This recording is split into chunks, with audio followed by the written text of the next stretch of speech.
ចេតមកដល់ហើយអូយកក្តៅហែងណាស្រីអើយថ្ងៃរះឡើងដូចភ្លើងឆេងដីក្រហមស្រពោនអស់ព្រៃខ្យល់ក៏មិនសូវបក់បេះដូងបងក្តៅជាងថ្ងៃនឹកស្រីនៅឆ្ងាយចិត្តសោស្ងប់ស្ងាត់ដូចមេឃអិនភ្លៀងអើយបងអើយក្តៅក៏ពិតតែចិត្តអូនរងចាំក្រំលុបដើមថ្នោតចាំងអូនស្រមៃមុខបងរាល់ថ្ងៃទឹកអណ្ដូងក៏ស្រកហើយតែស្នេហ៍អូនមិនស្រទទេចង់ឲ្យបងមកចិត្តបំបត្តិក្តៅក្នុងចិត្តអូន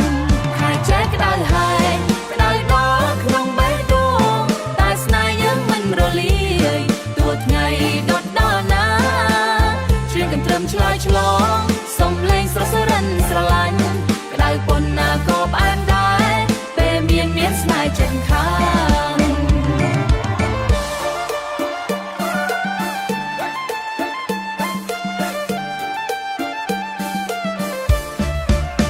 អើយស្រីអើយបងចង់ទៅផ្លូវឆ្ងាយពេកណាស់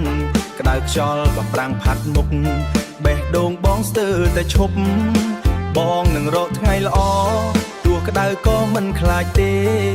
សុំតែបានជួបស្រីសុខចិត្តឲ្យថ្ងៃដុនកាយ